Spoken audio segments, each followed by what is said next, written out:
જય શ્રી કૃષ્ણ. જય હો, મંગલમય હો. આ શરીર રૂપી ખેતર ભગવાને ભાડે આપ્યું છે. મન અને બુદ્ધિ બે તોફાની બળદો આપ્યા છે ખેડવા માટે. હળ જેવા બે હાથ આપ્યા, ભાવ પ્રેમ જલનો કૂવો આપ્યો, બિયારણ આપ્યા.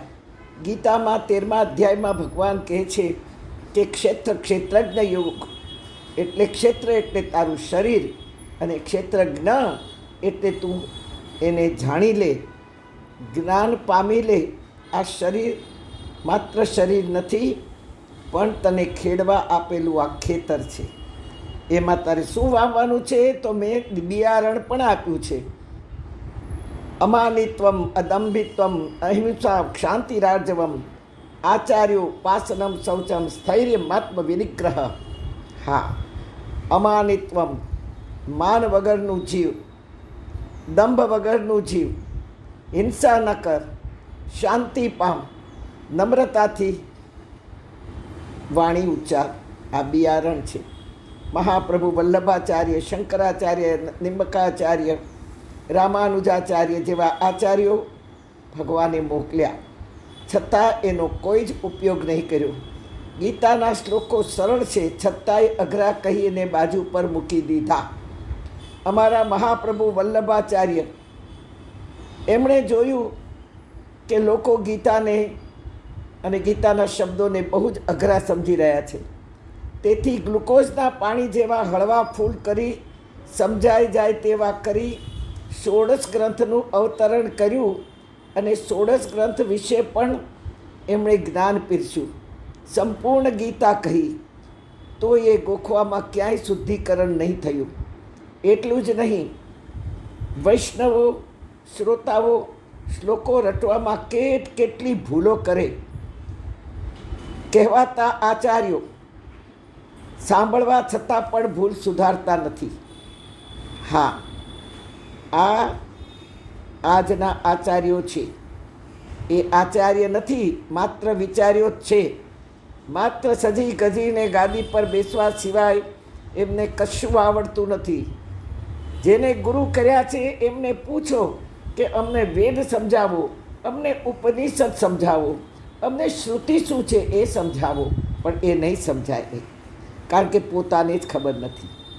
આ શ્લોકો સ્તોત્રમાં જીવન બદલવાની તાકાત છે, પણ તેઓનું ધ્યાન બસ મારો શ્રોતા બીજે જવો ન જોઈએ, મારો વૈષ્ણવ બીજે જવું ન જોઈએ. જેમ એક ગોવાળ પોતાનું એક પણ ઘેટું ખોવાય તો 500 ઘેટાને મૂકી અને એને ગોતવા જાય, ગમે ત્યાંથી ગોતીને પાછું એના વાડામાં પૂરી દે. આવી દશા આજના આચાર્યોની, કહેવાતા આચાર્યોની છે કે એનું ઘેટું ક્યાંય બહાર ન જવું જોઈએ. અને તેથી જ તેઓ અંટમ ફંટમ સમજાવતા હોય છે કે શિવ તામસી દેવ છે, રામ તો માનુષ અવતારે આવ્યા હતા, ભવાનીની કાંઈ જરૂર નથી, માત્ર અમે એટલે અમે જ. સાક્ષાત આપણે વિષ્ણુના બાળકો છીએ, તેથી જ વૈષ્ણવો કહેવાઈએ છીએ. પણ કહેવાતા ગુરુઓને વિષ્ણુ, રામ, શિવ કે મા ભવાનીના નામની એલર્જી છે. વૈષ્ણવ છીએ, પણ વૈષ્ણવત્વ આપણે ખોઈ નાખ્યું છે. ગીતાનો 3જો પટારો ખુલ્યો છે, તેમાં અમૂલ્ય રત્નોનો ભંડાર છે, અને તે છે દેવરત્નો. એમાં છે ઋષિઓ, સંતો, ભક્તો, રાજર્ષિઓ પણ એમાં જ છે.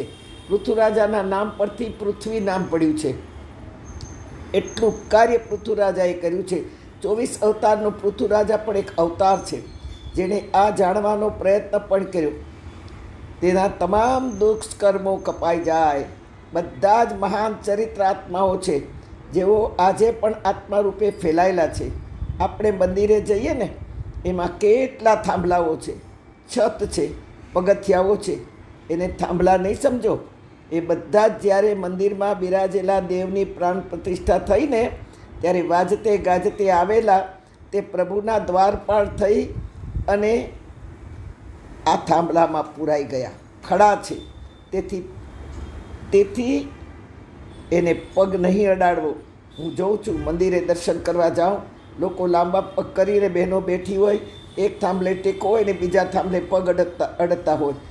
હું જોઉં તો સમજાવું, એમાં વળી કેટલા કે તમારે શું? બોલો.